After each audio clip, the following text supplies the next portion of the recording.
All right, Miles, let's talk about the Los Angeles Chargers here for a little bit. This is a team, right? They have the quarterback in place, Justin Herbert's a stud. They got a lot of really nice pieces about figuring out all the moves they have to make, all the little finer points they have to decide on this offseason to correct everything, right the ship, and make a serious playoff push going to 2023. And there's news out of LA that shows the Chargers are doing just that, making a really smart move to keep momentum forward for this football team.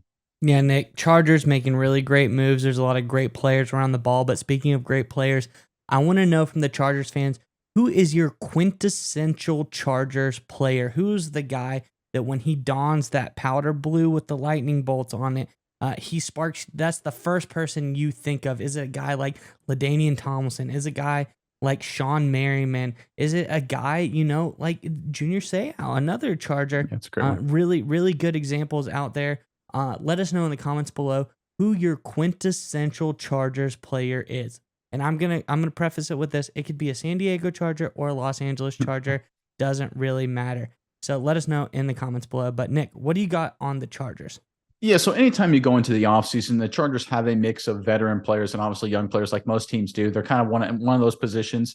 And one of the things when you have a team that has some veteran players, there's a lot of people saying, oh, you got to cut them to save salary cap space. You got to make some moves so that way you don't be burdened by the salary cap. And there have been reports that the Chargers would be interested in potentially trading or releasing Keenan Allen for that very purpose. That has been put to bed. This is according to the spun.com. Chargers GM Tom Telesco told reporters at the NFL Scouting Combine that Allen, quote, isn't going anywhere, unquote. The 30-year-old wide receiver has 2 years remaining on his contract and owns a $21.7 million cap hit for 2023. Quote, Keenan Allen, to me, he's our Andre Reed. He's our Charlie Joyner, Telesco said Wednesday on NFL Network's Good Morning Football. He's an incredible football player. We have a great quarterback and we need weapons around him. There's never been any thought of that. Talking about, of course, moving off Keenan Allen. Miles, I really love this because one of the things I feel like dumb teams do when they go through a kind of a changing period when they're trying to figure out how to solve some problems, they do too much, right? They fire a coach and then they cut a bunch of players, they trade a bunch of draft picks, they just throw everything at the kitchen sink, hoping something works, and a lot of times it doesn't. The Chargers have a lot of good pieces in place, great offensive line, great young offensive line, Slater, Sawyer, a lot of good players there. Obviously, Herbert's a stud. They recognize Lombardi as an offensive coordinator was not the right guy, so they move off of him, bring in Kellen Moore. Should hopefully help Herbert along, have a little bit better average depth of target, taking advantage of Herbert's talents there. But they didn't do too much, right? They didn't sit there and say, okay, we're changing the offensive coordinator, and then we're going to get rid of receivers, and we're going to do salary cap casualty cuts, and we're going to try and, maybe if we can restructure the entire team. That's doing too much, right? Recognizing that, okay, we think we identified a problem in Lombardi. We think the rest of the pieces are pretty good. Let's correct Lombardi with a different offensive coordinator, and let's ride with what we have, because we think we actually have a talented team. And I think they're right. Keenan Allen is still a really good football player. So I commend the Chargers for not trying to overreact there, because the temptation sometimes, especially with the team that felt like they disappointed, especially the way the playoffs ended, the tendency sometimes is to overreact. That's what dumb teams do. That's what the Cleveland Browns are notorious for doing. So I commend the Chargers for making the right move here. Yeah, Nick, and I mean, this has always been the case. Every single year, everyone talks about how the Chargers are good on paper. When you look at this roster, it always looks really good on paper. Now, it seems there's always like one thing that happens, whether it's an injury, coaching, anything could be the key to hinder this team, but it is really, really good on paper. And especially when you look at this trio of receivers, you look at Allen, you look at Mike Williams, you look at Joshua Palmer, a young guy coming up, they're set, Nick. Maybe they could upgrade at tight end a little bit, but Everett's been productive. He's been a decent player. Austin Eckler's a great running back. As you mentioned, young offensive line, very talented as well.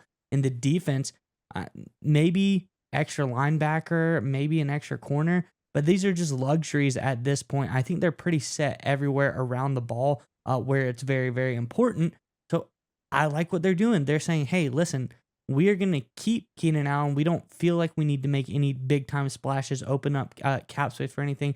And while Justin Herbert is still on that rookie deal, let's go forward. Let's, kind of keep going and see what we can do with who we do have. Yeah, because that's a great point you brought up that I forgot to mention, that Herbert is still on the rookie deal. And even though there's all kind of rumors that he'll eventually sign a massive deal, as he should, it'll probably be somewhere near $50 million per year on average, 5-6 year deal. The particulars, I'm sure, will be worked out between Herbert's team and the Los Angeles Chargers. But I think the point is, people forget when quarterbacks sign these massive deals, they usually have a scaling period. So like when Mahomes and Josh Allen signed their deals, even though they were massive deals, the first year or two weren't really crazy cap hits. They're actually more on the smaller side. Teams like that because it gives them time to prepare for it. So even though there is some concern, well, if we sign Herbert, if we keep Keenan Allen, how are we going to sign Herbert? Well, that's not really a fair concern, because like we've seen with Mahomes and Josh Allen, those deals will scale up. So even though Keenan Allen has a larger cap hit, it won't affect the ability to sign Herbert, because they'll just structure Herbert's contract in a way that they can make it work. They can maybe have Herbert say a 6-year deal with a lot of guaranteed money, big signing bonus, but a smaller salary up front, bigger salary on the back end, that kind of dynamic. So again, that concern is kind of unwarranted. And once again, that's why I credit Telesco and the guys at the front office in LA, because there was a chance it could have fallen to temptation, just try to make a bunch of moves, bunch of splash moves.